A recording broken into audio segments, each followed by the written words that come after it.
फिनवेल individual financial wealth के बारे में बताती है, हेल्थ के बारे में बताती है, या फिर कंपनीज का, कॉरपोरेट्स का, या एंटरप्रेन्योरशिप में जो लोग हैं उनका सिर्फ?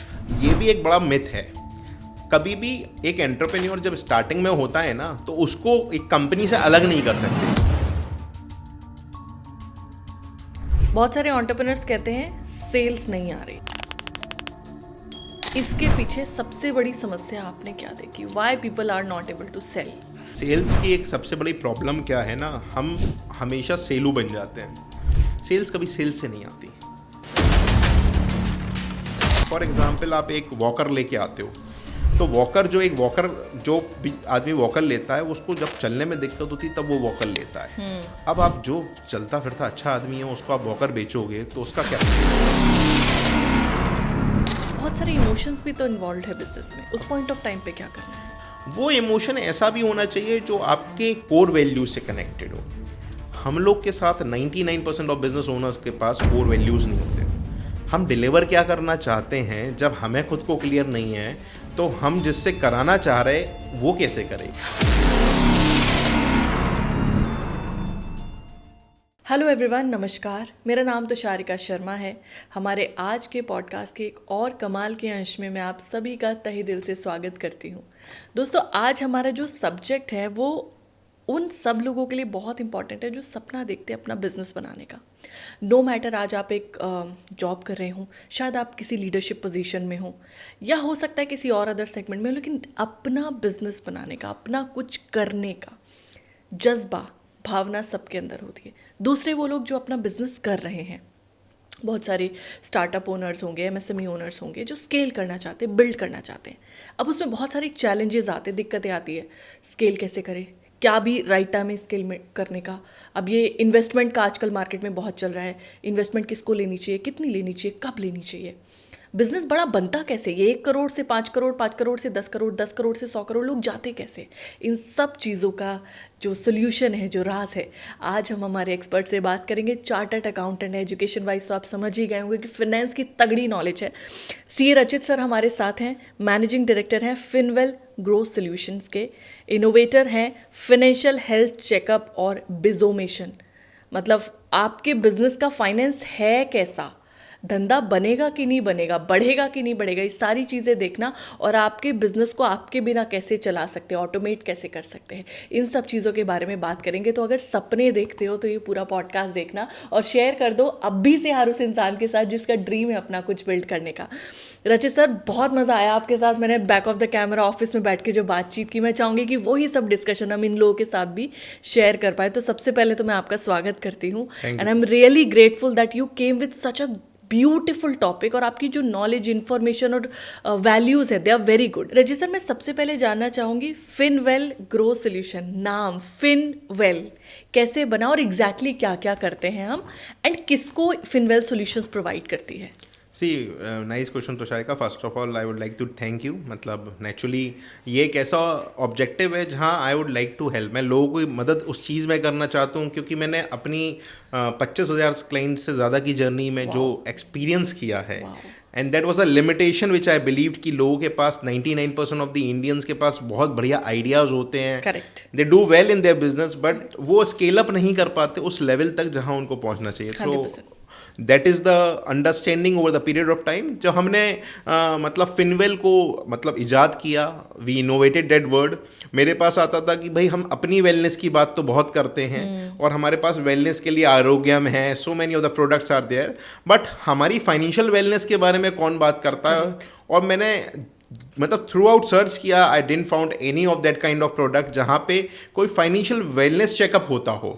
तो we come with the idea कि यार ऐसा कुछ करना पड़ेगा जहाँ आपको इनोवेटर्स को, जो हम लोग कहते हैं कि जो हमारे बिजनेस के इनोवेटर्स हैं, उनको कुछ पता तो चले कि वो ठीक कर रहे हैं, नहीं कर रहे हैं। करेक्ट। तो that idea came with that thought कि यार फाइनेंशियल वेलनेस होनी चाहिए। तो we came with the idea कि fin means financial and well means wellness. So that was the idea behind this. आप बैठे थे कि we were thinking about the name, and then that was the idea behind this particular thing कि हमें यार ऐसा कुछ करना है कि कुछ लोगों के पास ऐसा हम कर पाएँ कि उनके जैसे आपकी बॉडी से ब्लड निकलता है and you get a report out of it, we get into the system, हम आपके सिस्टम में घुसे हैं और हम आपकी वेलनेस निकाल के ले आए कि भाई आपका फाइनेंशियल हेल्थ ठीक है कि नहीं। बहुत बढ़िया। तो ये फिनवेल इंडिविजुअल फाइनेंशियल वेल्थ के बारे में बताती है, हेल्थ के बारे में बताती है, या फिर कंपनीज का, कॉरपोरेट्स का, या एंटरप्रेन्योरशिप में जो लोग हैं उनका सिर्फ? तो आशिका सी, ये भी एक बड़ा मिथ है। कभी भी एक एंटरप्रेन्योर जब स्टार्टिंग में होता है ना, तो उसको एक कंपनी से अलग नहीं कर सकते। आप अपने आप को एंटरप्रेन्योर की तरह समझो, आप अपने आप को क्या अलग कर सकते हो अपनी कंपनी से? तो ये हमारी एक मिथ है कि एक फाइनेंशियल प्लानिंग एक आदमी की अलग हो सकती है और स्टार्टअप में मतलब कंपनी की अलग हो सकती है। अक्सर लोग यही कहते हैं। ये होता है, ये एक्चुअली क्या है ना, इन्वेस्टर पॉइंट ऑफ व्यू है कि भाई आप एक हाइजीन मेंटेन करो और उसको अलग अलग रखो। यस, लेकिन अलग अलग रखना कैसे, ये तो बताया नहीं ना किसी ने। करेक्ट। तो इनिशियली ये पता ही नहीं है कि फाइनेंशियल वेलनेस हमारी कितनी इंपॉर्टेंट है, वो डिसिप्लिन हमारी वेलनेस में आएगा और कंपनी की वेलनेस में कैसे आएगा, इसका कोई स्ट्रक्चर ही डिफाइन नहीं है। करेक्ट। तो हमने स्टार्टिंग में किया कि स्टार्टअप्स और एमएसएमईज जो अच्छा काम कर रहे हैं उनके आप देखोगे डायरेक्टर पैसा निकालता है और निकाल लेता है जैसे जरूरत पड़ती है। हाँ। बट बताया किसने कि कब नहीं निकालना, कैसे अपनी वेल्थ बनानी है, सही बात है, क्यों, किस समय एक्सक्लेड करना है, हाँ। किस समय हमें ज़्यादा अपनी सैलरी कितनी निकालनी है, ये हेल्थ चेकअप का पार्ट है। भाई हमें ब्लड की ज़रूरत है, हमें हीमोग्लोबिन बढ़ाना है, ये तो हमें पता चल जाता है रिपोर्ट से। लेकिन फाइनेंशियल रिपोर्ट हमारे पास ऐसी कोई है नहीं जो हम रेगुलर बेसिस पे मॉनिटर करें। करेक्ट। और हम उससे इंक्रीज कर जाएं अपनी वेल्थ। तो financial wellness at the point of the startups and MSME, हम उसको अलग अलग नहीं कर सकते, उस पर हमें एनालाइज करना पड़ता है और एक का असर दूसरे पे होता है। करेक्ट। तो हम फाइनेंशियल वेलनेस कंपनी का भी निकालते हैं, इंडिविजुअल का भी निकालते हैं। Then yes of course we set up that, मतलब कहते हैं लाइन ऑफ कंट्रोल, कहाँ पे आपको कंपनीज को और इंडिविजुअल्स को अलग अलग करना है। अच्छा, ओके। एक और क्वेश्चन मेरा है, आज आपको बहुत सारे ऐसे लोग देख रहे होंगे जो अपना एक बिजनेस डेवलप कर चुके हैं। लेट्स सपोज स्टार्टअप ओनर है, 1 करोड़ कर रहा है या 2 करोड़ कर रहा है साल का। अब वो पिछले 4 साल से वो 2 करोड़ ही कर रहा है। वो ऐसे लूप में है कि वो बेचारा वही 20 लाख महीने का टारगेट हिट करते करते परेशान है। मैन्युफैक्चरर भी हो सकते हैं, सर्विस प्रोवाइडर भी हो सकते हैं। इन्फ्लेशन आ गया, पैसा लेकिन बढ़ा नहीं। 50 तरह की और चीज़ें आ गई, एक्सपेंसेस बढ़ गए, टीम भी बड़ी हो गई, आपका लाइफस्टाइल भी चेंज हो गया, आपकी एज 4 साल और बढ़ गई है, कंपनी के कंप्लाइंसेस भी बढ़ गए, लेकिन रेवेन्यू नहीं बढ़ रहा। ये 2 करोड़ से 20 करोड़ या 1 करोड़ से 10 करोड़ लोग जाते कैसे हैं? सी तो शर्का, यहाँ पे एक बड़ा फैक्टर क्या है ना, आपने इनिशियली अपनी एस्पिरेशंस के साथ बिजनेस स्टार्ट कर दिया, तो आपका एक लिमिटिंग फैक्टर आप क्या थे, आप खुद थे। हाँ। तो आपने कहा यार मेरे को अभी कोई ज़रूरत नहीं है। हाँ। मेरे को अगर कोई प्रपोजल बनाना था सेल का, मैंने बना दिया, मैंने क्लाइंट के साथ सेल मीटिंग भी कर ली, मैं ही प्रोडक्ट बन गई। तो आपने उस पॉइंट ऑफ टाइम पे डिलीवरी भी खुद करी, प्रोडक्शन भी खुद करा, सेल भी खुद करी, फाइनेंस भी खुद संभाल लिया। And there was a ownership and clarity in your thought. आपको पता था क्लैरिटी से आपको करना क्या है। बिल्कुल। ओनरशिप की, डिसीजन मेकिंग की, ओनरशिप विद क्लैरिटी आपको वो ग्रोथ देती रही। अब एक पॉइंट उसके बाद आया कि जब आप स्केल अप कर गए, आपने 1 करोड़ तक आप पहुंच गए, अब आप सारी चीजें कर नहीं पा रहे, तो आप क्या कर रहे हो, जगलिंग कर रहे हो। जैसे बॉल्स, जगलर आपकी बॉल्स के साथ जगलिंग करता है, आपने अब जगलिंग चालू करी। जब जगलिंग चालू की तो आपको समझ में यार वी नीड समवन की जो बॉल संभाल लें, क्योंकि आपसे तो बॉल्स गिर रही थी। हाँ, बिल्कुल सही बात है। तो अब उस पॉइंट पे आपका आप जगलर नहीं बन पाए आप, तो आपने बॉल्स गिराना चालू किया। आपने कहा चलो यार एक बंदा इसको लगाते हैं, बॉल संभालेगा। उसको बॉल तो दे दी, लेकिन उसको आपने ये नहीं बताया कि भाई तो इसको बॉल को उछाल सकता, ये तेरी ओनरशिप है। वो दिया नहीं, और क्लैरिटी नहीं दी, नहीं कि बॉल उछाल के करना क्या है इसका, वापस पकड़नी है या दूसरी जगह पे फेंकनी है, या करना क्या है इसका। करेक्ट। तो ओनरशिप विद क्लैरिटी चाहिए क्या है, वो आपने दिया नहीं, तो उस बंदे से वो आउटपुट आया नहीं। तो अब आपने क्या किया, पहले आपको बॉल को जगल करना था, आदमियों को जगल करने लगे आप। तो वो सेम, मतलब कहते हैं ना, विशियस सर्कल में फंस गए। करेक्ट। फिर आपको एक पॉइंट, इससे अच्छा तो था कि मैं ही कर लेती। तो that is the case of every entrepreneur जो 1-2 करोड़ में स्टक हो गया, क्योंकि उसने स्टार्ट अच्छा किया। स्टार्ट करके उसको जो सिस्टम्स लगाने थे विद क्लैरिटी एंड ओनरशिप, वो नहीं लगाए, तो वहाँ वो फेल कर गया। अब ह्यूमन डिपेंडेंसी भी बहुत ज़्यादा होती है और एरर होने के चांसेस बहुत कम है। आपने जैसे मुझे बताया बिजोमेशन आप करते हैं, बिजनेस का ऑटोमेशन करते हैं, लेकिन ऑटोमेशन प्रोसेस का हो सकता है, बहुत सारे इमोशंस भी तो इन्वॉल्व है बिजनेस में। उस पॉइंट ऑफ टाइम पे क्या करना है? सी ऑफ कोर्स बिजनेस में प्रोसेस के साथ इमोशंस कब अटैच होते हैं? इमोशन अटैच होते हैं डिसीजन मेकिंग में।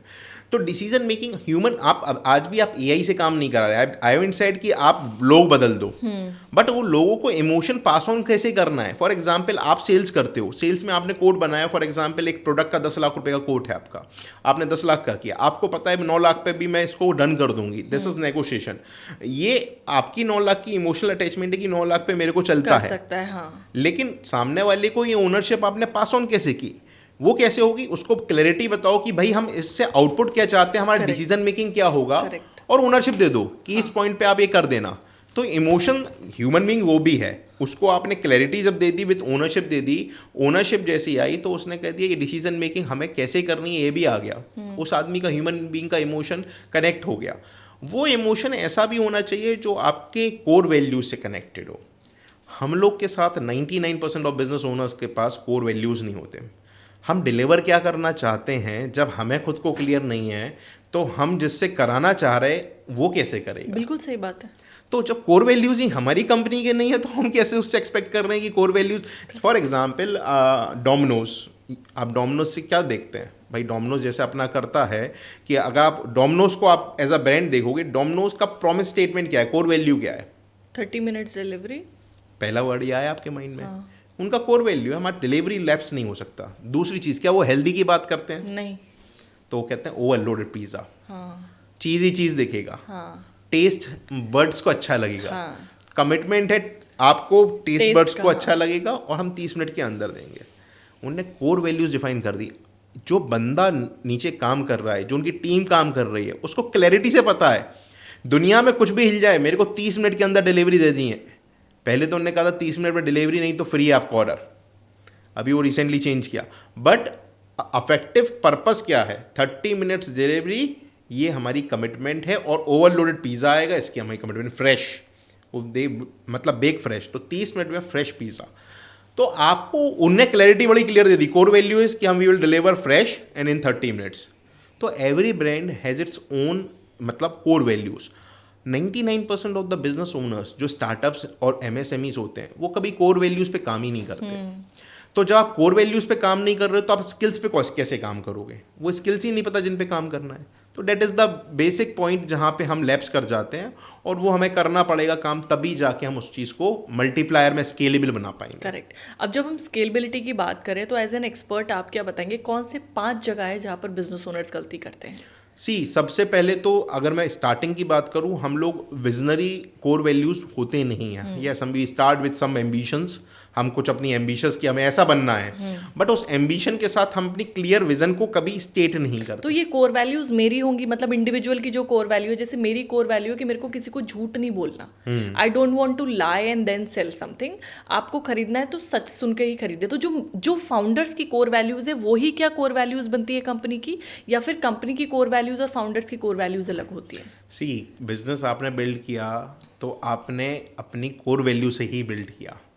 तो human being, for example billions of businesses are running, they all have, मतलब वो बिल्ट हुए हैं उन्हीं फाउंडर्स की कोर वैल्यूज़ पे।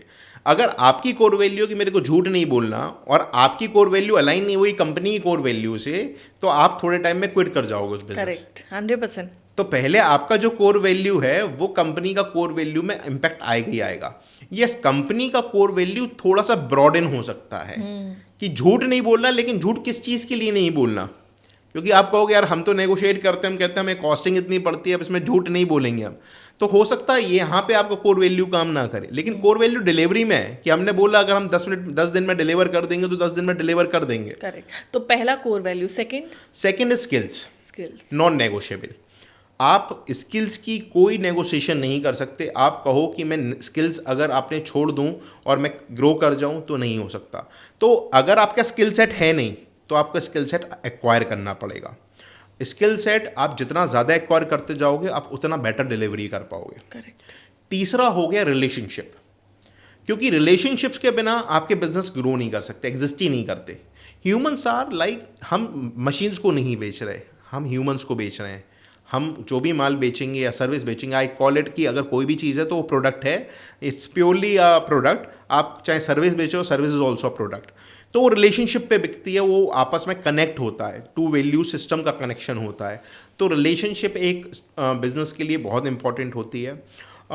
फोर्थ, अगर हम कहें रिलेशनशिप के बाद जो कोर थ्रस्ट होना चाहिए वो होना चाहिए आपका कस्टमर की अंडरस्टैंडिंग। फॉर एग्जाम्पल अभी क्या होता है, हम लोग हर जगह अपना प्रोडक्ट बेचने के लिए तैयार हो जाते हैं। Not every one is your customer, you need to understand this and you need not pitch everything. आपको हर चीज़ बेचना नहीं है, हर किसी को नहीं बेचना। तो कस्टमर की अंडरस्टैंडिंग इज़ वेरी इंपॉर्टेंट कि हमें किसको बेचना है। तो आपकी उससे क्या होती है ना, एनर्जीज वेस्ट नहीं होती। फॉर एग्जाम्पल अगर आप वर्ल्ड पॉपुलेशन अगर आप मानते हो कि for example world population is 10 million, तो अब आप पिच 10 मिलियन को तो नहीं कर सकते। आपको पिच कहाँ करना है? अपनी टारगेट ऑडियंस को। और इनफैक्ट हम कहते हैं अगर आप अपनी टारगेट ऑडियंस उस सेगमेंट की 1% भी कर ले जाते हो ना, यू विल बी द बहुत बड़ा बिजनेस है सर। तो हम ये सोच रहे, हम ये नहीं कह रहे पूरी इंडस्ट्री वाइड की, अपने सेगमेंट की 1% कर ले गए तो आप नंबर 1 हो गए। करेक्ट। 4-5% तो टाटा है, तो आप मतलब वो भी एक सेगमेंट में, बाकी सब सेगमेंट में तो कोई मतलब 1-2% भी टच नहीं कर पाता। तो अपने सेगमेंट के आपको नंबर 1 बनने के लिए 1% चाहिए। तो हमें ये अंडरस्टैंडिंग होनी चाहिए कि हमारे को पिच हर जगह नहीं करना है। Not every one is your customer. तो अपने कस्टमर को। पांचवा, हमारे साथ एक दिक्कत क्या होती है ना, हम प्रोडक्ट को चेंज कर देते हैं। आप बता रहे थे मुझे। हाँ, अब हमारे साथ होता क्या है, मोस्टली स्टार्टअप्स क्या करते हैं, they start with their core values, मेरे को ये करना है। और वो over the period of time उन्हें लगता है कि मतलब जो फाउंडर था उसने एक आइडिया के साथ चला, वो अपनी आइडिया से हिल गया। तो उस टीम का भरोसा क्या होगा उस प्रोडक्ट पे, उस कंपनी पे, और उस कस्टमर का भरोसा क्या होगा कि यार ये बोलते कुछ है करते कुछ है। हाँ। तो प्रोडक्ट आप एक बार जो लो वो आप उस पर आप रहो, यस इवॉल्व करो उस प्रोडक्ट को, लेकिन कोर वैल्यू से नहीं करो ना, कोर वैल्यू से आप हटो नहीं। करेक्ट। बिजनेस ओनर क्या करता है कि पहले कुछ जो सेल करना था वो प्रोडक्ट बनाया, नीड वीड सब देख ली, उसके बाद कहता है कि भाई कस्टमर को क्या चाहिए कि ये प्रोडक्ट थोड़ा पीला दिखना चाहिए तो उसको पीला कर दो। दूसरा कस्टमर आया, बोले इसमें ब्लू डॉट्स और डालो, तो वो ब्लू डॉट्स डालना।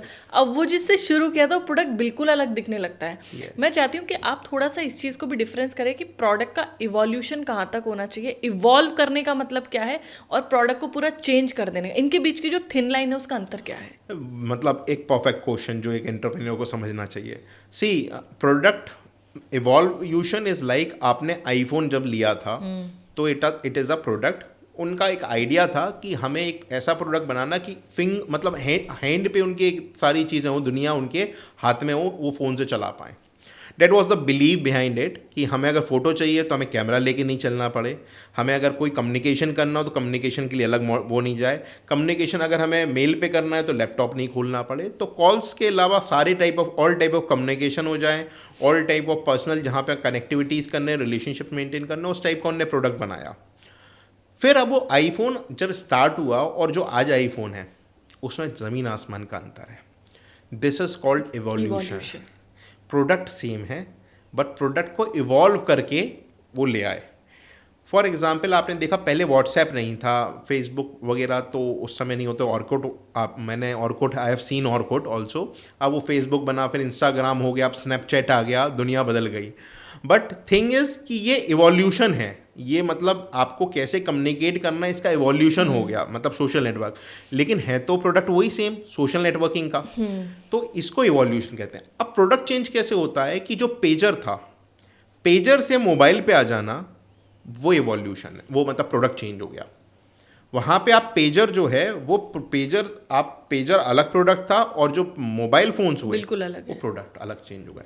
तो प्रोडक्ट विच कम विथ मतलब सेम, उसका जो पर्पस है, कोर वैल्यू जो सर्व करनी है वो सेम है। ग्रेट। उसको अपग्रेड करते रहो, दैट इज एवोल्यूशन। करेक्ट। आप तो एज अ चार्टर्ड अकाउंटेंट, मैं सोच रही थी कि आप, जब मैंने आपसे पूछा 5 चैलेंजेस, तो आप जनरली सब क्या बोलते हैं, सेल्स, मार्केटिंग, टीम, आपने बिल्कुल ही अलग चीज़ें मुझे बताई कि ये होना चाहिए। एंड आई ऑल्सो बिलीव कि डेफिनेटली इन चीज़ों पे हम ध्यान नहीं देते, इसीलिए दुनिया भर के ऐड चल रहे हैं कि सेल्स बढ़ाओ, मार्केटिंग अच्छा करो, टीम सब कुछ कर रहे हैं, फिर भी बिजनेस नहीं बढ़ रहा है। एवरीबडी इज अवेयर सेल्स कैसे करनी है, एवरीबडी इज अवेयर मार्केटिंग कैसे करनी है, बट वैल्यू सिस्टम आपने जैसे बोला, रिटन वैल्यूज नहीं है लोगों के पास, they don't have. Naturally and when we do health checkup, we don't do health checkup of finance only. मैंने ये प्रॉब्लम दुनिया में समझी. प्रॉब्लम क्या है, हम लोग सिम्टम्स पे काम करते हैं. एवरीवन, मतलब इंक्लूडिंग मी. मैं अभी भी तक मतलब कुछ सालों पहले तक मैं भी सिम्टम्स पे काम करता हूँ. आई ब्लेस्ड विद द मेंटोर जिनने मेरे को फोकस बनाया कि भाई सिम्टम्स की जगह प्रॉब्लम्स पे फोकस करो और उसके सॉल्यूशंस पे काम करो. करेक्ट. जब ये आइडियोलॉजी आई मतलब gone through so many things, और मैंने एक चीज़ समझी कि जो चीज़ बार बार अगर आपके पास आ रही है और प्रॉब्लम आपको दिख रही है, वो सिम्टम सामने आ रहा है बार बार. फॉर एग्जाम्पल, आपकी गाड़ी बार बार रुक रही है, तो आपको समझ में आ रहा है कार्बोरेटर में प्रॉब्लम है, कार्बोरेटर को ठीक कराना पड़ेगा. तो आपने प्रॉब्लम को ठीक कराओगे ना, आप गाड़ी को बार बार धक्का थोड़ी मारोगे या उतना ठीक करा लिया. करेक्ट. कार्बोरेटर बदलेगा. करेक्ट. तो प्रॉब्लम पे अफेक्ट किया. मोस्ट ऑफ दी बिजनेसेस के साथ प्रॉब्लम क्या थी, दे वांट की सेल्स बढ़नी चाहिए. तो उन्होंने कहा सेल्स के लिए क्या करना पड़ेगा, सेल्स फनल बनाओ. अरे सेल्स फनल बनाओगे, लेकिन सेल्स फनल में डालना क्या है, उसको आप सर्व क्या करना चाहते हो, उसे वो नहीं पता है. उसने कहा लीड जनरेट करो. इंस्टाग्राम से भी लीड मंगा ली, लिंक्डइन से भी मंगा ली, फेसबुक से भी मंगा ली, पेपर एड से ही मंगा ली. अब वो जो लीड्स आ रही हैं उसके टारगेट सेगमेंट की है ही नहीं. तो लीड्स आर 1 लाख, उसमें से टारगेट सेगमेंट जो लीड है वो 1% भी नहीं. ये चैलेंज बहुत लोग फेस करते हैं. मेरा सवाल एक और था सर, आप चार्टर्ड अकाउंटेंट और बिजनेस कंसल्टेंट कैसे बन गए? सी तुषारिका, दैट इज वो भी एक एवोल्यूशन है. हम लोग मतलब वी चार्टर्ड अकाउंटेंट्स आर, मतलब पहली चीज़ तो मैं अपना बता दूं, माय बैकग्राउंड इज कि मैं जो बॉर्न हुआ हूं वो बिजनेस फैमिली में बॉर्न. सो तो ये सवाल ही गलत. हाँ. तो मैंने कपड़े की दुकान मेरे फादर की होती थी, and I use to set a lot. और मेरा evolution as a chartered accountant भी वहीं एक स्टोरी से हुआ. बचपन में 8 साल का था, मतलब 8 साल की एज से कपड़े की दुकान पे बैठा. We are Marwaris Agarwal, and you know family business families में क्या होता है मारवाड़ी अग्रवाल. तो यस, हमारे पास जैसे क्रिकेट खेलना एक ऑप्शन होता है, एक पैशन होता है, हम लोग के लिए व्यापार एक पैशन था. 8 इयर्स का एज में था, पापा ने माल लेने जाने भेजना चालू कर दिया. एंड मैं बहुत ज़्यादा इतना ज़्यादा इन्वॉल्व हो गया बिजनेस में कि मेरी मतलब core was my business and secondary was my education. तो मेरे लिए इतना ज़्यादा टाइम इन्वॉल्व होने लगा. तो जब मैंने देखा over the period of time, तो मेरे मतलब डिस्टेंट इन लॉज ने, मतलब डिस्टेंट फैमिली मेम्बर्स ने बोला कि ये तो दुकान पे बैठेगा, पढ़ेगा नहीं. At that time I decided यार अब तो सबसे टफेस्ट कोर्स करना है. और इवोल्यूशन भी वैसे ही हुआ. तो मैंने देखा, मैं गया, एक पापा सीए के पास गए, तो पापा ने सीए के लिए 1.5 घंटे वेट किया. जब 1.5 घंटे वेट किया और फिर पापा ने 5 मिनट की मीटिंग में उनसे ये पूछा कि what value they are adding to the life of the business owners, कि उन्होंने पूछा ग्रोथ कैसे करोगे, पापा ने उनसे पूछा. तो मैंने कहा यार इतना नॉलेजेबल होंगे ये, तभी तो इनसे पूछ रहा. पापा 1 घंटे से बैठे हैं, जबकि पापा के पास 5 मिनट का टाइम नहीं होता दुकान पे. तो वहाँ पे मैंने सोच लिया अब सीए करना है. और एक और चैलेंज था, वो हिट किया था किसी डिस्टेंट, उन्होंने जानबूझ के नहीं बोला होगा नेचुरली, बट वो मेरे को हिट कर गया था यार अब तो टफेस्ट करना है, डिफिकल्ट जहाँ चैलेंजेस होंगे उस चीज़ को एक्सेप्ट करने में मज़ा लगे एंड उसको वो करेंगे. सीए बने. और वो बिज़नेस की जो ओनरशिप, वहाँ पे जो एवोल्यूशन था वो सारा मैंने समझा. वहाँ हम कस्टमर को कभी नहीं पता होता कस्टमर को क्या चाहिए. करेक्ट. कभी भी, मतलब इसी से कि कस्टमर को पता है ये डिज़ाइन चाहिए, तो डिज़ाइन उसे आया कहाँ से. एक मूवी में एक लेडी को पहने देखा उसने वो साड़ी, उससे वो फैसिनेट हुई, उसने रिलेट किया मेरे को भी इतना सुंदर दिखना है. तो उसका खुद का नहीं है ये एक परसेप्शन से आई हुई चीज़ है. और फिर उसने जब खुद पे डाल के देखी, उसे लगा यार नहीं मैं उतनी अच्छी नहीं लग रही इसमें, तो उसका परसेप्शन चेंज हो गया. तो ह्यूमन बिहेवियर जो है वो इंपॉर्टेंट होता है. हम बेचते प्रोडक्ट हैं, लेकिन प्रोडक्ट जब अलाइन ही नहीं कर रहा उस बिहेवियर और कोर वैल्यूज से, तो आप कैसे बेचोगे? 100%. तो वो जो आपने कहा ना बिजनेस के बारे में कैसे आया, तो मेरा बिजनेस सेंस इसलिए वहाँ से जागृत हुआ कि जहाँ मैंने बिजनेस में इतना टाइम इन्वॉल्व कर लिया. तो सीए में तो खैर बाद में आया, हम पहले बिजनेस में आए. वंडरफुल. आप इतने समय से बिजनेस में हैं, तो सबसे ज़्यादा जिस सवाल का लोग वेट कर रहे हैं मैं वो पूछना चाहती हूँ. बहुत सारे एंटरप्रेन्योर्स कहते हैं सेल्स नहीं आ रही है. इसके पीछे सबसे बड़ी समस्या आपने क्या देखी? Why people are not able to sell? See, sales की एक सबसे बड़ी प्रॉब्लम क्या है ना, हम हमेशा सेलू बन जाते हैं. सेल्स कभी सेल्स से नहीं आती. सबसे इम्पॉर्टेंट है ये, सबसे बड़ा मिथ है कि सेल्स से आती है. आप पेन पॉइंट क्या सर्व कर रहे हो, आप किसी को प्रॉब्लम क्या सॉल्यूशन दे रहे हो, आप कभी उस पर फोकस ही नहीं करते. मैं आपसे कहूँ आप अपने प्रोडक्ट का कभी भी वो लिखो कि 10 प्रॉब्लम्स आपकी प्रोडक्ट ऐसी क्या सॉल्व कर रहा है, वो कभी कोई नहीं बता पाएगा. तो आप पिच स्टार्ट क्या करते हो, आप फीचर्स बेचते हो. करेक्ट. हमारा प्रोडक्ट ये करता है, हमारा प्रोडक्ट ये करता है। अरे भाई मेरी दर्द ही नहीं है वो, सोल्यूशन बेचना। हाँ, एक डॉक्टर वो for example it's like selling one doctor selling a medicine of कि बुखार की दवाई भी है, खांसी की दवाई भी है, मेरी जुकाम भी ठीक कर देता है। वो कहता भाई मेरे पेट में दर्द है। अब आप 15 प्रोडक्ट 15 जो सर्विस दे रहे हो उसमें से एक भी मेरे को सर्व नहीं कर रही। तो यहाँ कस्टमर पर्सोना अंडरस्टैंड करना भी बड़ी बात है। यस, कस्टमर पर्सोना अंडरस्टैंड करने से इम्पोर्टेंट भी क्या है, उसका पर्सोना तो इम्पोर्टेंट है ही है, और उसी से आपको उसके पेन पॉइंट सर्व आएंगे। हाँ। और आपको पता है naturally 90% of the pen points of the population her same and your product, आप मजे की बात है आपका प्रोडक्ट वो प्रॉब्लम से सर्व भी कर रहा होता है। A wise businessman told me this. Yes. बोले दर्द सबके सेम है, तू ध्यान से देख। कोई ऐसे बता रहा है कि सर में दर्द है, कोई कह रहा है सर घूम रहा है, लेकिन वो सबको एक ही तकलीफ रही है। तो बेसिकली इसलिए उसका सेल जो है वो सेल्स कभी सेल से नहीं होता। सेल्स होता है सामने वाले को कोर वैल्यू आप क्या सर्व कर रहे हो। करेक्ट। हम हमेशा अपने प्रोडक्ट को बेचते हैं, हम उसके दर्द क्या सॉल्व होने वाले हैं वो आप नहीं बेचते। फॉर एग्जांपल आप एक वॉकर लेके आते हो, तो वॉकर जो भी आदमी वॉकर लेता है उसको जब चलने में दिक्कत होती है तब वो वॉकर लेता है। अब आप जो चलता फिरता अच्छा आदमी है उसको आप वॉकर बेचोगे तो उसका क्या पेन पॉइंट? बुरा और मानेगा वो, क्या चाहते हो मैं चलना फिरना बंद कर दूं? यस। बहुत सारे लोग ऐसे भी हैं जिनकी सेल्स बढ़ी है, लेकिन जब वो अपनी बैलेंस शीट चेक करते हैं तो उसमें ग्रोथ और प्रॉफिट नहीं दिखता। ये सी दिस इज़ लाइक वो एक दौड़ में भाग रहे हैं कि हमें टॉप लाइन बढ़ानी है, हमें सेल्स के नंबर बढ़ाने हैं, और इस टॉप लाइन को बढ़ाने के चक्कर में हम उधार बेचना चालू कर देते हैं, हम प्रोडक्ट पे डिस्काउंटिंग चालू कर देते हैं। बट नेचुरली हमें वहाँ ये देखना है कि अगर नंबर्स बढ़ रहे हैं तो नंबर सिर्फ ऊपर के नहीं बढ़ रहे हो, सेल्स के नंबर नहीं बढ़ रहे हो। टॉप लाइन से ज़्यादा इंपॉर्टेंट हमेशा बॉटम लाइन है। टॉप लाइन इज़ इंपॉर्टेंट, लेकिन अगर टॉप लाइन के साथ बॉटम लाइन इंक्रीज नहीं हो रहा, और बॉटम लाइन से ज़्यादा इंपॉर्टेंट है कि अगर वो कैश में कन्वर्ट नहीं हो रहा तो बेकार है। सर लेकिन इंडियन मार्केट में लोग ये कहते हैं, ये सवाल भी होगा बहुत लोगों का एंटरप्रेन्योर्स का, मैं तो अपने दर्द बता रही हूँ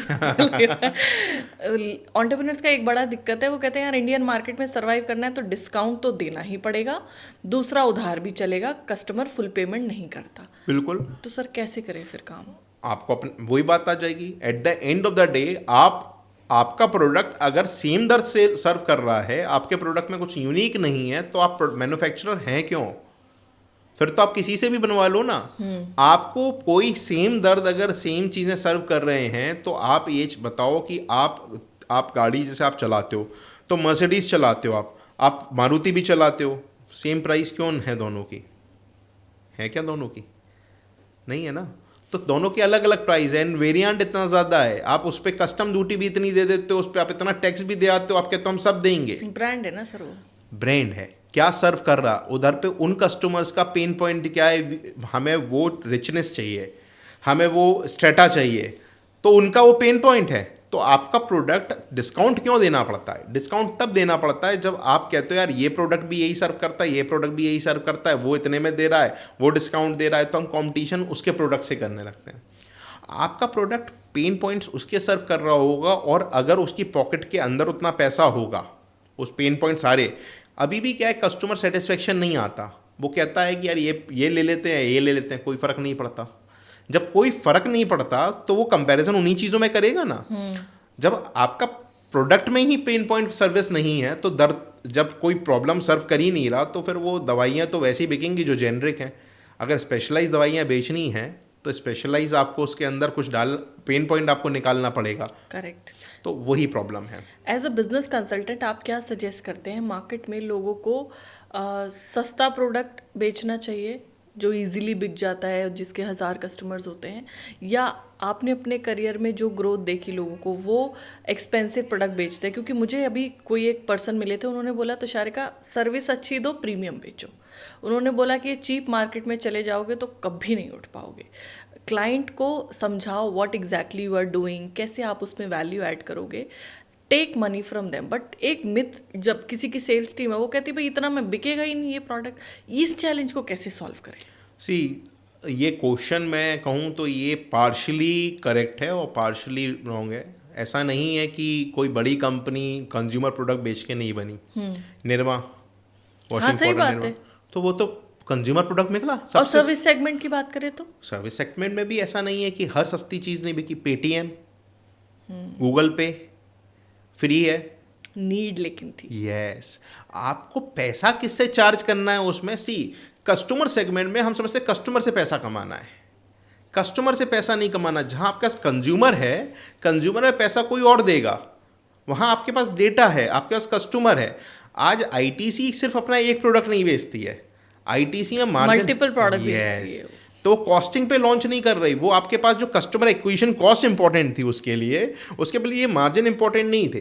तो आपको ये देखना है गोइंग फॉरवर्ड आप वैल्यू कितनी ऐड कर पाओगे, उसको स्केल अप कितना कर पाओगे, और आपके पास उसके अगेंस्ट में जो फंड पैसा आएगा वो कहाँ कहाँ से आ सकता है। At the end of the day bottom line is important 100%। तो अगर as long as your product is increasing your bottom line और वो इवन लो मार्जिन प्रोडक्ट है तो कोई दिक्कत नहीं है।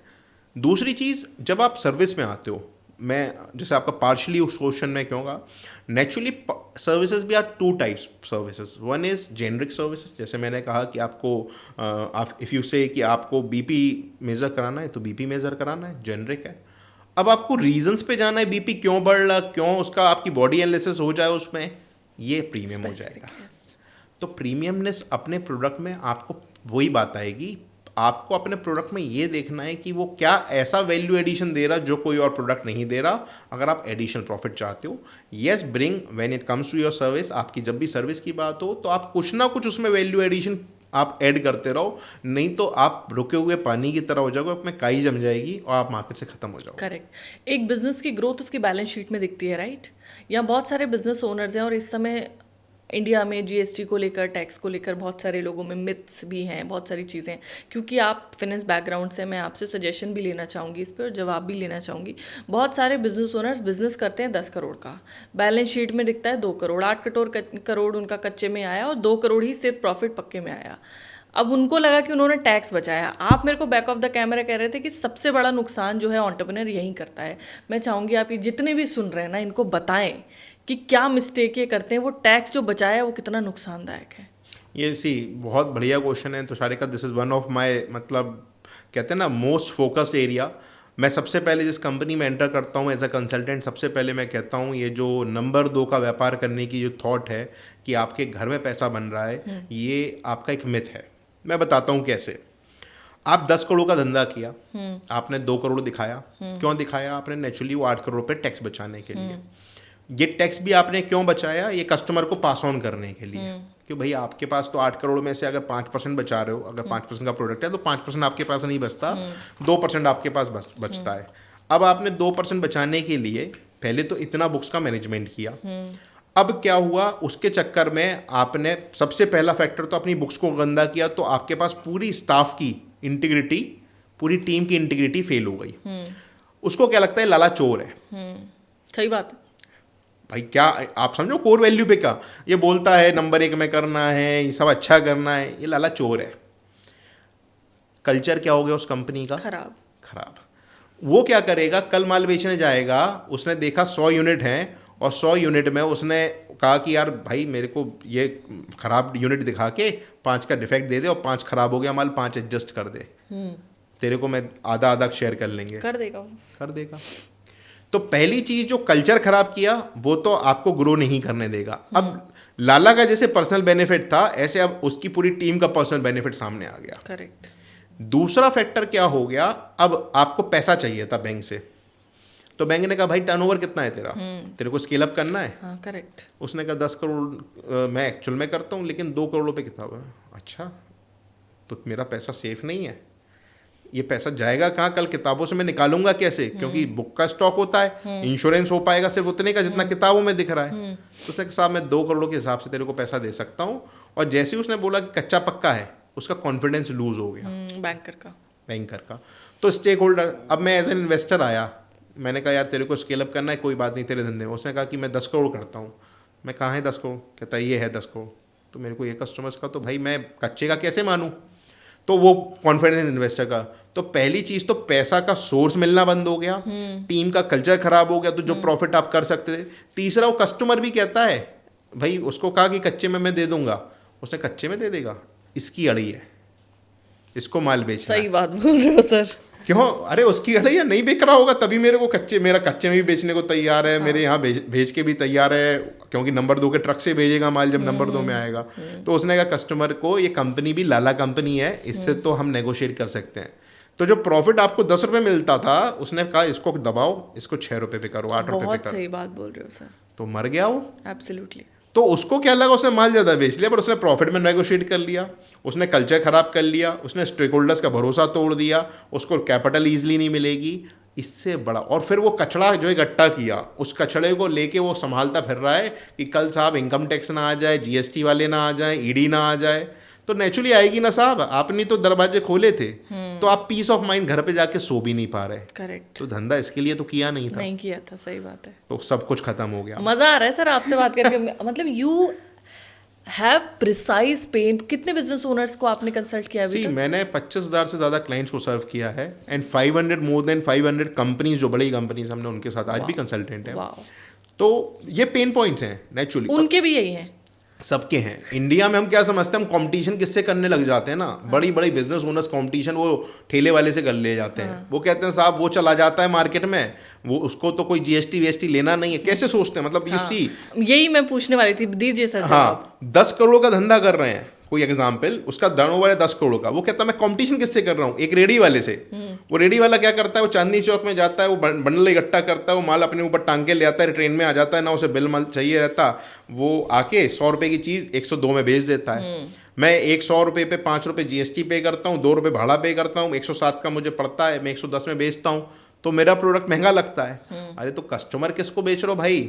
आज अरमानी के शोरूम में जाके अरमानी वाला कस्टमर बेचना चाहते हो, अरमानी की ब्रांडिंग क्यों बनी? तो अगर आप 10 करोड़ वाला कॉम्पीट किससे कर रहा है, वो 10,000 वाला बिजनेस वाले से, तो आप कितने लेवल अपने आप को जहाँ जिस लेवल पे उतार दोगे, आपका धंधा उसी लेवल पे तो उतर आएगा। आप उस 100 करोड़ वाले को क्यों नहीं देख रहे जो पूरा का पूरा नंबर 1 में जीएसटी पे कर रहा है? बिल्कुल सही बात है। पॉइंट क्या है, हम अपने आप को एस्केलेट ही नहीं करना चाहते हैं। तो ये माइंडसेट का इशू है। अभी बहुत सारे बिजनेस ओनर्स मिलते हैं तो वो कहते हैं कि यार 18% जीएसटी दो, फिर तुषारी का खर्चे बहुत हैं, फिर उसके बाद कुछ खरीद रहे हो तो वहाँ पर भी आप जीएसटी दे रहे हो, फिर उसके बाद आपका इनकम टैक्स भी है, तो अपना तो पैट ही नहीं निकल के आ रहा है। We are not able to calculate our PAT. वो बहुत ख़राब हो गया, देख नहीं पा रहे हम नहीं लग रहा है कि हम डर जाएंगे। You know, they have these kind of things. See, this is their failures, to be very frank. बुरा लगेगा बिजनेस ओनर्स को, वो देख नहीं पा रहे, नहीं वो देखना नहीं चाहते। उनने अपने धंधे को ना, उनसे पूछ लिया जाए ना, मैं अगर अभी मतलब ऑन कैमरा ये कह सकता हूँ 99% अगर मैं बिजनेस ओनर से मांग लूँ ना, भाई अभी मेरे को आज इस महीने का प्रॉफिट कितना है, इस महीने का तुम्हारा नेटवर्थ कितना है, और तुम्हारा कैश फ्लो कितना है, कंप्लायंसेस का क्या स्ट्रक्चर, कोई नहीं बता सकता। तो ये अपने फेलियर्स को छुपा रहे हैं इसके सहारे। और मैं बता दूं, जो जीएसटी की आप बात करो, जीएसटी आप कौन सा पे कर रहे हो साहब? आपको तो कस्टमर को चार्ज किया आपने। हाँ, कस्टमर बोल देता है मेरे को जीएसटी पेमेंट नहीं करनी, और बिजनेस ओनर कहता है चलो मत करो, कोई बात नहीं, ऐसे दे देना। हाँ, तो वो तो आपका फेलियर है ना। हाँ। मैं अब अच्छा एक चीज़ बताओ, आप एयरलाइंस पे जाते हो, आप रेलवेज में जाते हो, आप बहुत सारी चीज़ें ऐसी करते हो, इंडिगो क्या आपका डिस्काउंट कर देता है जीएसटी का? नहीं। चलो आप कहोगे वो नीश है, उसके पास वो यूएसपी है, मोनोपोली है, इसलिए नहीं करता। आप इतने सारे ब्रांड्स में जाते हो, छोटे से छोटा ब्रांड ले लो। अरे सर, हर दूसरी जगह रेस्टोरेंट है। हाँ, 5% जीएसटी दे रहे हो ना। देने हैं, सबको देना है। मैकडोनल्ड्स पे कभी क्यों नहीं कहते भाई ये टैक्स के बिना दे दे बिल? डोमिनोज पे कभी क्यों नहीं कहते? और वहाँ छोटे से छोटा आदमी जाता है खाने। भाई सुन लो, सारे बिजनेस ओनर जो ये बहाना मारते हैं, वो क्योंकि मेरे पास तो हर दूसरे दिन जो व्यक्ति आता है उसको यही सवाल करता है, अरे कैसे करें, टैक्स की मार बहुत है ये। अब एक और डाउट है, लोग दुबई निकलने लगे हैं सर, कह रहे हैं हमें यहाँ करना ही नहीं बिजनेस, हम बाहर करेंगे।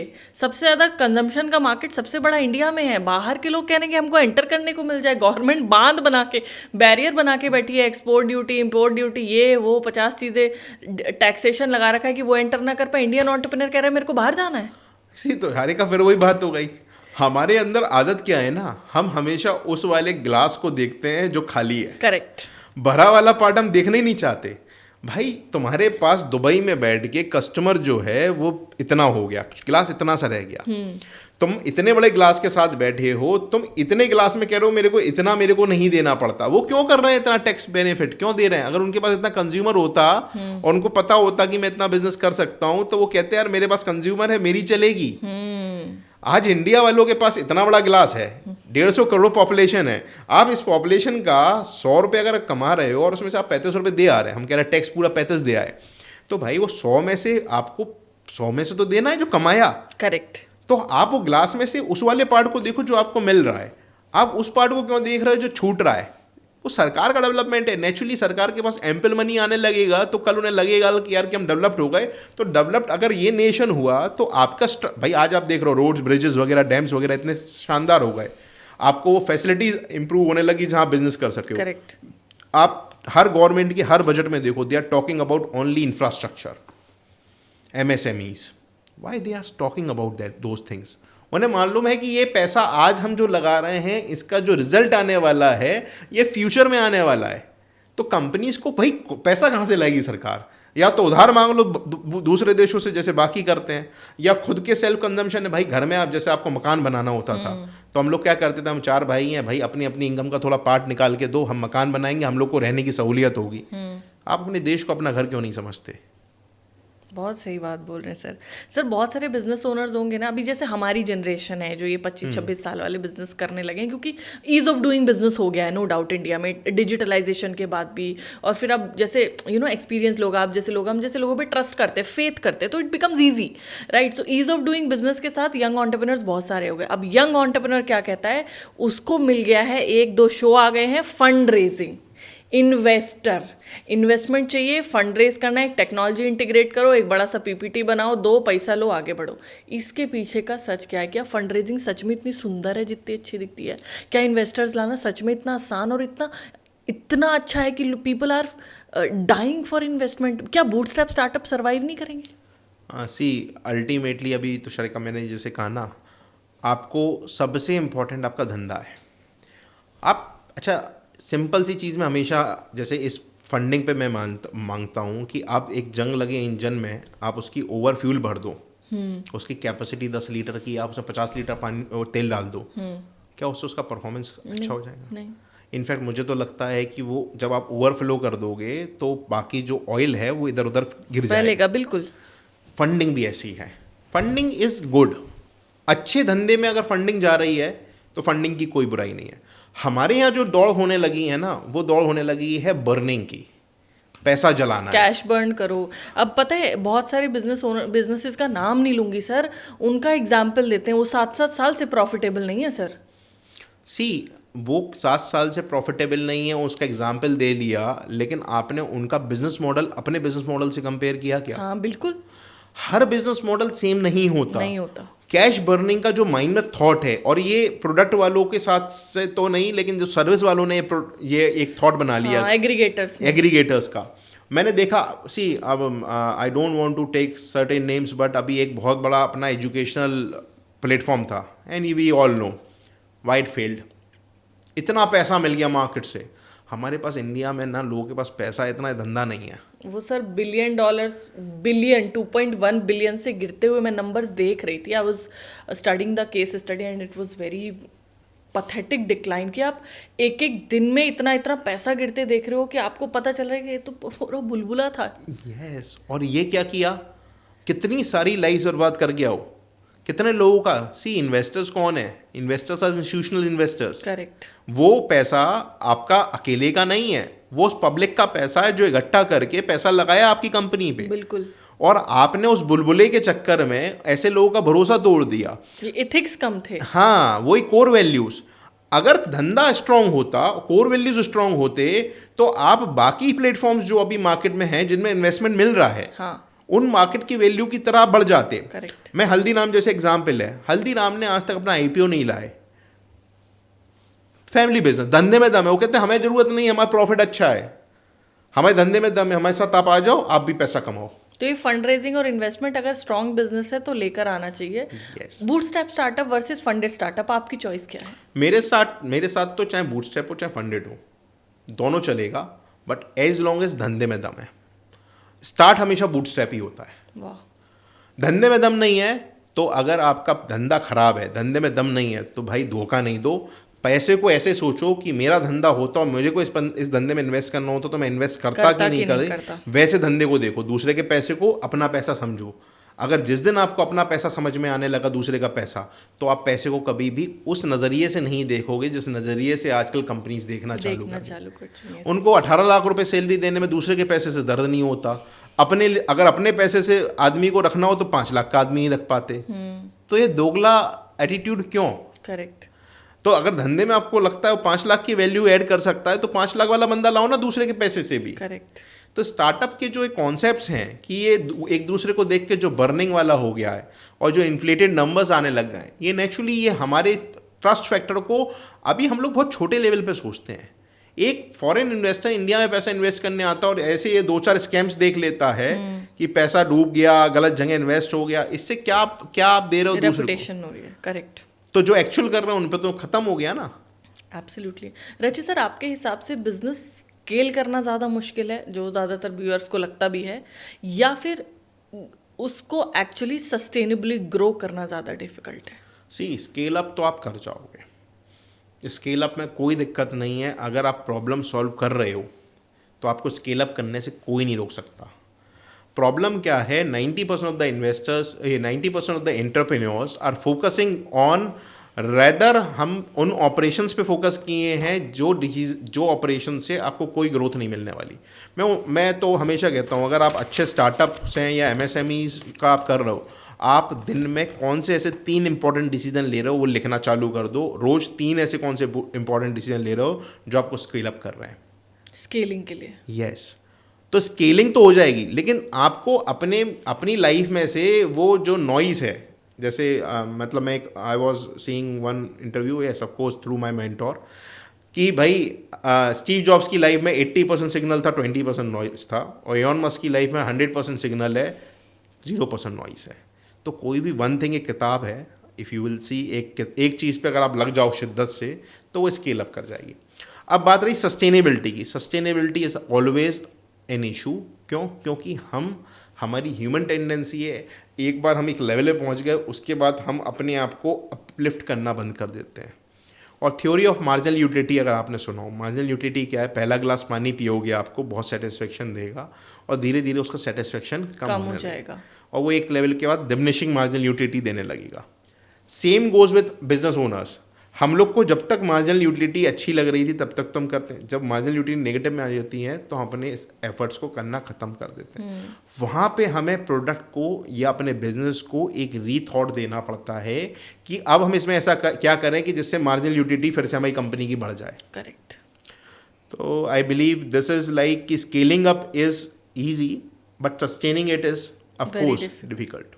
टैक्स प्लानिंग, टैक्स सेविंग, दोनों में से क्या चीज़ ज़्यादा बेहतर है? वैसे तो आप इस सवाल का जवाब दे चुके हैं, मगर लिखा है तो मैं पूछना चाहूँगी कि बहुत सारे लोगों को टैक्स प्लानिंग नहीं पता है। उनको लगता है कि टैक्स बचाने के जो तरीके खोज रहे हैं वो टैक्स प्लानिंग है। मैं चाहूँगी आप लोगों को बताएं एग्जैक्टली टैक्स प्लानिंग कैसे करते हैं और क्यों करनी चाहिए बिजनेस ओनर्स को। सी, आज 90% ऑफ द कंपनीज जो ग्रो नहीं कर रही उनके पास कोई फाइनेंशियल कंसल्टेंट नहीं है। और मैं ऑन रिकॉर्ड ये कहता हूँ, जो भी फाइनेंशियल कंसल्टेंट या बिजनेस कंसल्टेंट के साथ बिजनेस कर रहे होंगे वो ग्रो कर रहे होंगे। हमारे साथ दिक्कत क्या होती है, हम सब प्लान करते हैं, सेल्स प्लान करते हैं, प्रोडक्शन प्लान करते हैं, प्रोडक्ट क्या बेचना है, कस्टमर कौन रहेगा, सब प्लान करते हैं, लेकिन नोबडी मैनेजेस और प्लान्स देयर फाइनेंसेस। करेक्ट। और वहाँ गलती होती है। गवर्नमेंट की इतनी स्कीम्स हैं, आपको ये पता नहीं होता कि आप उस स्कीम का बेनिफिट ले लें। फॉर एग्जांपल, आपको जैसे स्टार्टअप का मैंने आपसे भी शेयर किया था कि आप स्टार्टअप हो, आप अपना 80 का बेनिफिट क्यों नहीं लेते। अगर आपका आइडिया यूनिक है, आप कुछ ऐसा ऐड कर रहे हो, आप अपने आप को स्टार्टअप की तरह रजिस्टर करो, आप प्रॉफिट जनरेट कर रहे हो, इनकम टैक्स का बेनिफिट अब ये सरकार दे रही है, आप कोई चोरी नहीं कर रहे, लेकिन आप प्लानिंग कर रहे हो। ऐसी बहुत सारे एक्सपेंसेस हैं जो आपको डिडक्शन में मिलते हैं। अब बहुत सारी चीज़ें हैं जो आप अपनी ग्रो कर सकते हो, और बहुत सारा टैक्स स्लैब बेनिफिट भी ऐसे हैं कि आप अगर मैन्युफैक्चरिंग यूनिट हो, फ्रेश मैन्युफैक्चरिंग यूनिट हो, तो आप 15% का टैक्स अडॉप्ट कर सकते हो। तो ऐसे बहुत सारे बेनिफिट्स हैं जो आप प्लान कर सकते हो। It is called tax planning. तो ये तो सब फाइनेंशियल एडवाइजर ही बताएगा सर, इंडिविजुअल को कैसे पता? तो अच्छा फाइनेंशियल एडवाइजर ऑन बोर्ड रखिए आप, और उसकी कॉस्ट हमेशा जीरो होती है। वो खर्चा नहीं करता, बचा के देता है। जो आप बता रहे हैं बचा के देता है। डेफिनेटली बहुत सारे लोगों को ये लगता है कि एक्सपेंस है, but it is not an extra expense. They also tell, जैसे आप हैं तो आप फाइनेंशियल एडवाइस तो दे ही रहे, साथ के साथ आपको ये भी पता है धंधा बड़ा कैसे करना है, तो वो कंसल्टेशन भी तो मिल रहा है, वो हैंड होल्डिंग भी तो मिल रही है। और प्रॉब्लम क्या है, most of the business owners ये सवाल पूछते नहीं है। उनको लगता है फाइनेंस वाले से तो सिर्फ ये पूछो कि भैया टैक्स जमा टाइम पे कब होना है, कौन सा कंप्लाइंस होना है, वो कभी स्ट्रेटेजिक डिसीजंस में इन्वॉल्व ही नहीं करते। वो ये नहीं पूछते धंधा बढ़ कैसे सकता है, सर अब क्या करूं, 1 घंटा इन्वेस्ट उनके साथ बैठे कंसल्टेंट्स के साथ, ग्रो करें बिजनेस। मैं बताऊं कि 90% ऑफ द बिजनेसेस मैंने एक क्वेश्चन चेंज किया था। जब भी मेरे पास वो क्वेश्चन आता था ना, मैंने आइडियोलॉजी चेंज कर ली थी। मैं उनसे, वो कहते हैं सर टैक्स कितना लगेगा, मैंने कहा टैक्स वैक्स छोड़ो, आप ये बताओ आपका धंधा कैसा चल रहा है। मैंने कहा आप सेल ग्रो हो रही बट प्रॉफिट क्यों मर रहा है। मैंने ऐसे सवाल पूछना चालू कर दिए। मैं बजट वर्सेस एक्चुअल एनालिसिस करता हूँ। मैं कहता हूँ आपने तो बोला था आप खर्चा इतना करो, खर्चा तो इतना कर गए, लेकिन उसके अगेंस्ट में सेल तो हुई नहीं। अपनी अकाउंटेबिलिटी बताओ ना। ओनर सबसे गंदा अकाउंटेबल पर्सन है। सबसे पहले अगर कोई धंधे की बैंड बजा रहा है तो वो ओनर है। तो उससे पूछो भाई तू स्टाफ को कहता है इसके लिए तेरे को बोला था ये करना, ये नहीं किया। उससे पूछो भाई तेरा अपना ओनर से कहो कि एमडी से कहो भाई अपना एमआई स्कोर दिखा मेरे को। तूने बोला था 100 रुपये खर्च करूंगा मैं तो 120 रुपये कमाऊंगा, तो अपने 100 का हिसाब दे। वो समझ में आ जाता है। तो आप अपने फेलियर्स को क्यों छुपा रहे हो। और ब्लंट है ये। अभी मैं लेके बैठ जाऊँ नंबर्स लेके बैठने के लिए को सबसे खराब एंटरप्रेन्योर्स होते हैं नंबर्स लेके बैठने में। और उनसे कहता हूँ अपने नंबर्स लेके बैठ जाओ कि तुम्हारे नंबर्स, तुमने बोला था ये नंबर्स, बजट वर्सेस एक्चुअल अपने नंबर को लेके। सबसे ज़्यादा अगर कोई वेरिएंस कर रहा होता है तो वो ओनर कर रहा होता है, और जो नहीं कर रहा वो ग्रो कर रहा है। वाह। So smart work versus hard work, अगर एक एंटरप्रेन्योर को चूज करना हो, आप क्या सजेस्ट करते हो? सी ऐसा दोनों is smart work without hard work is क्या होगा। अब तो सर सारे के सारे कोचेस भी यही कहने लगे, कंसल्टेंट भी, हार्ड वर्क मत करो, स्मार्ट वर्क करो, सब ऑटोमेट कर दो, खाली बैठो घर पे। नहीं see it's like smart work without a hard work is purely a myth. वो वेस्ट ऑफ एनर्जी होगी। आप स्मार्ट वर्क कर रहे हो लेकिन आप काम ही नहीं कर रहे हो। और hard work without a smart work is labour exhaustion. तो आपको smart work with hard work करना है। Smart work without hard work will not sustain. कहाँ टाइम लगाना है वो मैंने अभी आपको बताया। नॉइस और सिग्नल वाली कहानी है कि नॉइस पे आपको ख़त्म करना है अपना काम, लेकिन आपको सिग्नल पे तो हार्ड वर्क करना है। इलॉन मस्क आज कह दे मैं 2 घंटे ही काम करूंगा तो बन गई कंपनी उसको जो बनाना है। हाँ, नहीं बन पाएगी। तो वो क्यों हार्ड वर्क कर रहा है। नरेंद्र मोदी कहते हैं हमें 2047 तक विकसित भारत बनाना है। वो स्मार्ट वर्क नहीं कर रहे क्या। वो इतने कंट्रीज़ के, आपकी न्यूजीलैंड 40 साल बाद चले गए, वो पहली बार 40 साल में कोई गया। They are doing smart work but they are also doing hard work. तो हार्ड वर्क स्मार्टली करना है। Hard work with smartness will give you growth. बहुत सारे एंटरप्रेन्योर का काम क्या है? डिसीजन मेकिंग है, और तो बाकी सब टीम करती है काम। अब डिसीजन मेकिंग में 2 चीज़ें आती हैं। एक डिसीजन जैसे लेने का मन कर रहा है, एक डिसीजन जैसे वो पर्चे में डेटा है वो सपोर्ट कर रहा है। ये इमोशंस और डेटा एनालिसिस, इसका बैलेंस एक एंटरप्रेन्योर कैसे बनाए जिससे राइट डिसीजन ले। क्योंकि मुझे लगता है कि इसी इम्बैलेंस में उसका डिसीजन गलत हो, वही डिसीजन उसको भरपाई करनी पड़ती है जहाँ पर वो लॉस या फिर प्रॉफिट प्रोडक्टिविटी के इश्यूज झेलते हैं। सी ये एक बहुत इंपॉर्टेंट क्वेश्चन है, क्योंकि सी यहीं पे एक मशीन्स काम नहीं कर पाएंगी और यहाँ पे ही एंटरप्रेन्योर चाहिए।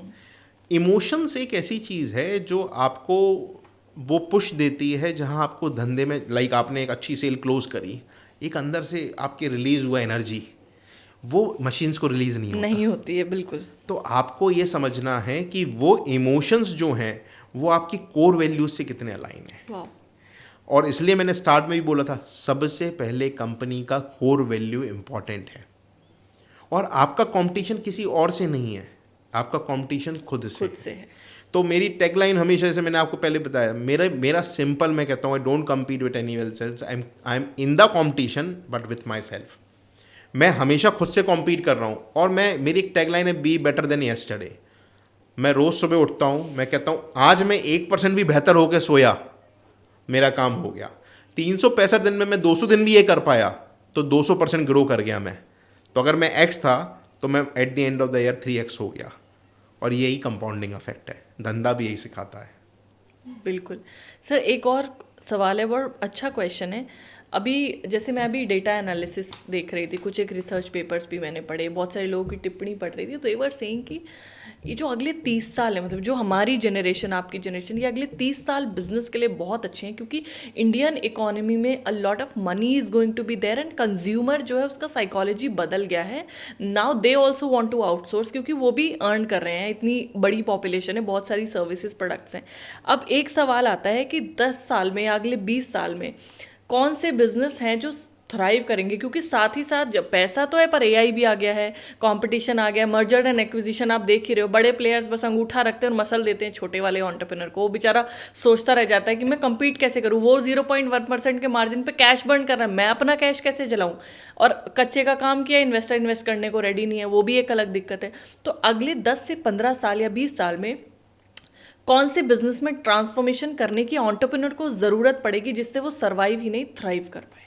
सी, ये एक बहुत इंपॉर्टेंट क्वेश्चन तो शारिका। सी, इन्वायरमेंट जो होता है ना, जैसे आप जहाँ रहते हो, आपने क्या देखा है, क्या एक छोटी चिड़िया बड़ी चिड़िया के साथ नहीं रहती? नहीं रहती। इन्वायरमेंट में क्या ऐसा नहीं है कि छोटी चिड़िया भी हैं, बड़ी चिड़िया भी हैं, ईगल भी है, कौवे भी हैं, सब है। सब कैसे जिंदा रह रहा है? आप अपनी नेचर से समझो, ये नेचर हमें सिखाता है कैसे दुनिया चलती है। लेकिन सर लाइक लोग के साथ रहते हैं, मतलब अगर जैसे अब आपको शेर के झुंड में गीदड़ भी तो नहीं मिलेगा ना। नहीं, तो शेर के झुंड में गीदड़ नहीं मिलेगा, लेकिन शेर अपने स्पेस में जाएगा, गीदड़ अपने स्पेस में जाएगा। हमें ज़रूरत क्या है, हम शेर के स्पेस में जाएं। Correct, positioning. Yes, that's where complement करो एक दूसरे को। लाइक एक पैरासाइट जो है वो अगर किसी एनिमल पे लगता है, बड़े एनिमल पे, तो वो एक चिड़िया आके उस पैरासाइट को निकालती है। रेदर देन हिटिंग वो पैरासाइट, मतलब वो उसको चिड़िया को हिट करने की जगह वो पेन झेलता है वो बड़ा animal, just to get that parasite clear from that body. तो हमें एक चीज़ समझनी पड़ेगी कि हमें इन्वायरमेंट को समझना पड़ेगा। बड़े प्लेयर्स हमें जहाँ ख़त्म करने आ रहे हैं वो उनका नीश हो रहा है, वो उनका हॉराइजन है।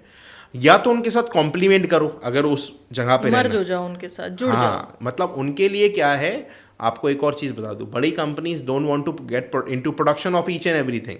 वो हर चीज़ नहीं बनाना चाहते। हाँ, करेक्ट। तो आप उनके लिए बनाने लगो या आप उनको सप्लाई करने लगो, तो उनके प्रोड्यूसर बन जाओ। और आपको लगता है कि यार नहीं, मुझे उनका प्रोड्यूसर नहीं बनना, तो अपना वो सेगमेंट चेंज कर लो जहां वो ऑपरेट नहीं कर सकते, जहां इतना उनके लिए मुश्किल हो जाएगा ऑपरेट करना। तो ऐसे बहुत सारे सेगमेंट्स हैं जहां पर ये बड़े प्लेयर्स ऑपरेट नहीं कर सकते। यस, हम कहते हैं जैसे किसानों से वो टाई अप कर रहे हैं, तो किसानी तो कौन कर रहा है? तो अल्टीमेटली अगर उन्हें फार्मर प्रोडक्ट में जाना है तो उन्हें किससे टाई अप करना पड़ेगा? फार्मर्स के साथ। फार्मर्स से। तो फार्मर तो एग्जिस्ट कर रहे हैं ना, तो वो अच्छे से एग्जिस्ट कर जा रहे हैं, बल्कि वो बेटर प्राइस ले पा रहे हैं जो उनके साथ जेल अप कर गए। कपड़ा बनता था, आज अगर हम भारत की बात करें तो कपड़ा पॉलिस्टर जो है इंडिया में नहीं बनता था, हम इंपोर्ट करते थे। या हमारे पास दो ऑप्शन थे, जब रिलायंस ने काम चालू किया पॉलिस्टर का, तो उनने कहा यार हम भारत देश में ही बनाएंगे। तो हम ये सोच लेते यार कि कॉटन वाली जितनी इंडस्ट्री है मर जाएगी तो क्या होगा। तो उस समय इवोल्यूशन किस चीज़ का होना चाहिए था, हमें छोटे यूनिट्स में क्या कर देना चाहिए था कि हमें पॉलिस्टर के लिए उनका सपोर्टिंग सिस्टम बन जाना चाहिए था। तो अगर हम सपोर्टिंग सिस्टम जो बन गए, जिनने उनका माल बनाया, भाई माल तो बेच ही रहे थे, उनका जो माल बनाया हुआ माल था वो हाँ बने यहाँ बेचना चालू कर देते, हम डिस्ट्रीब्यूटर बन जाते, तो हम उस इन्वायरमेंट में एडजस्ट हो। यानी बड़े प्लेयर्स, छोटे प्लेयर्स सब एक साथ रह सकते हैं।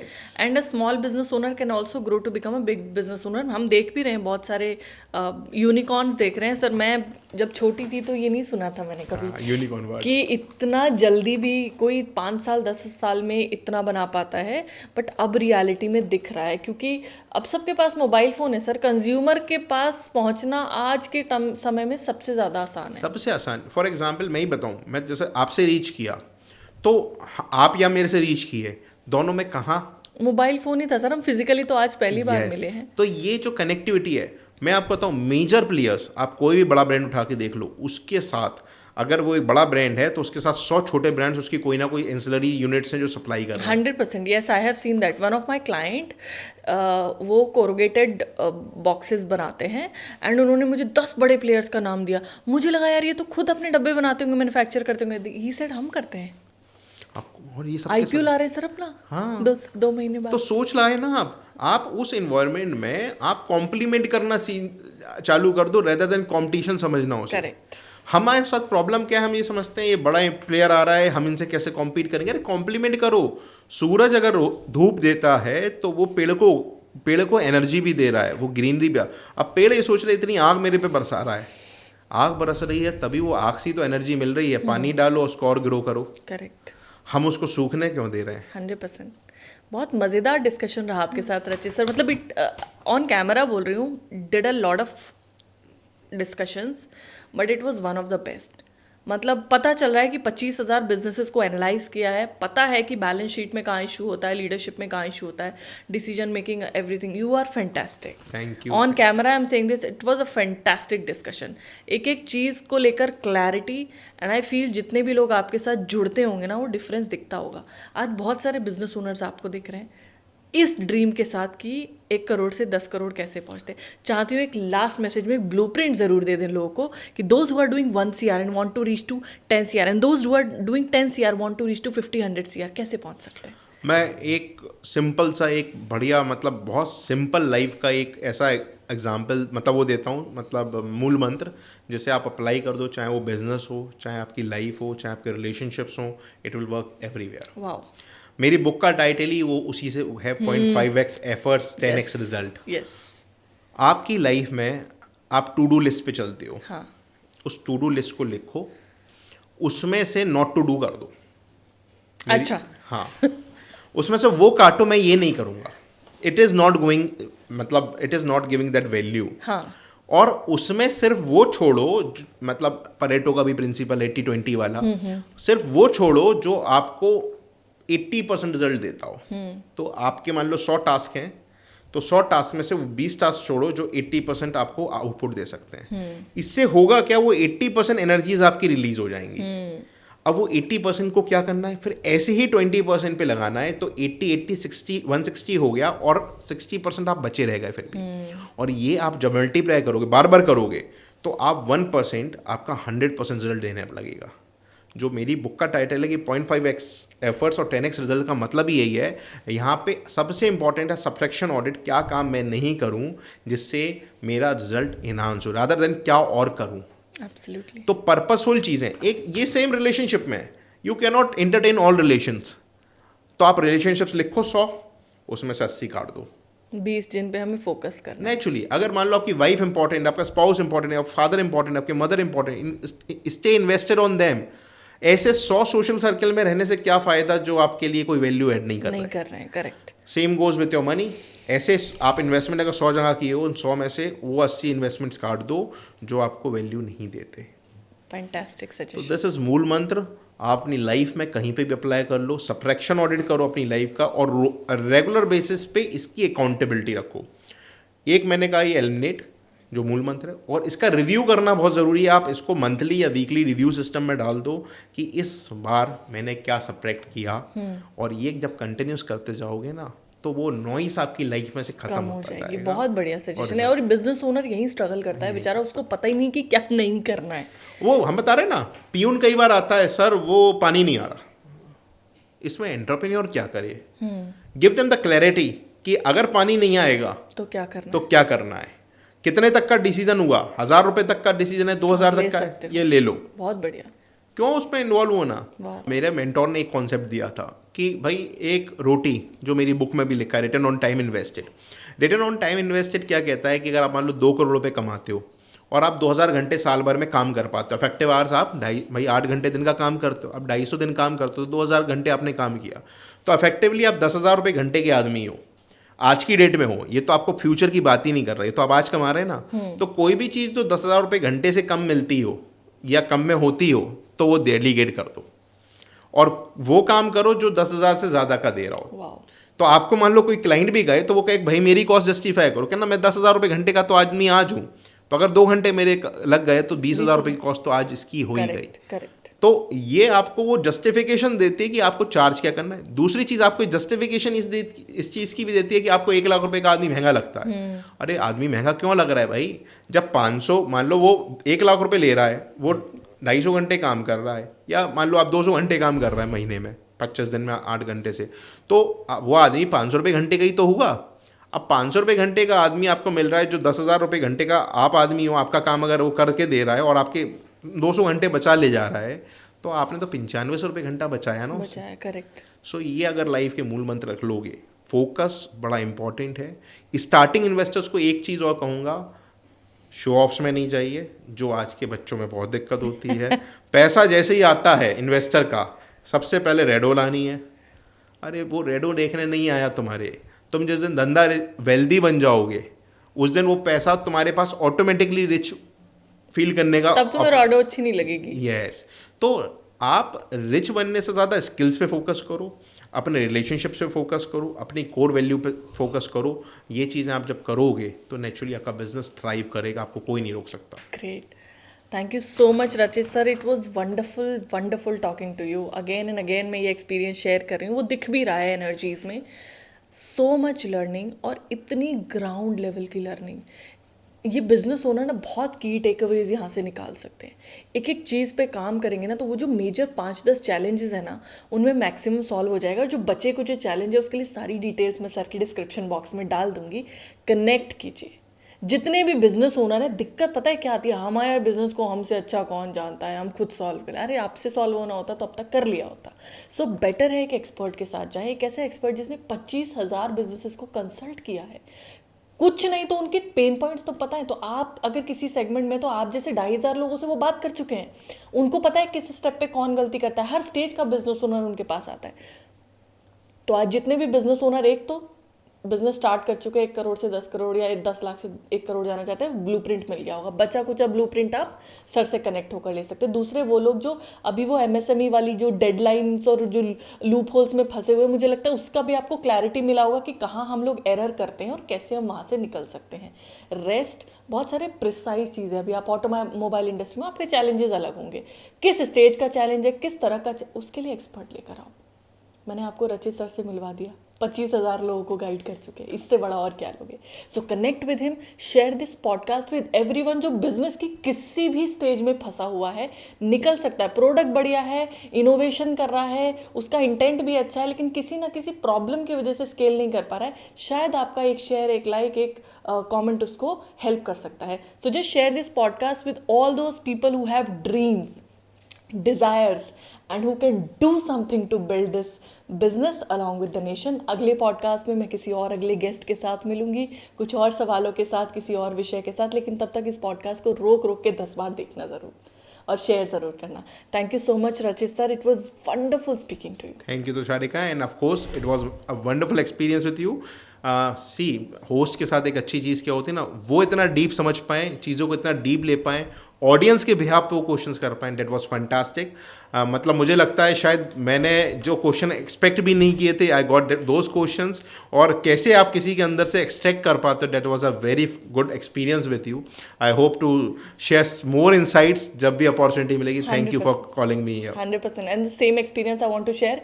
जो सवाल मैं पूछने वाली थी, आपको पता था ये क्वेश्चन आएगा, you were answering it before. This is the fun of doing podcast with someone who has given so much time, and I have learnt a lot. I'm going to apply that and give you the feedback कि मुझे क्या benefit हुए।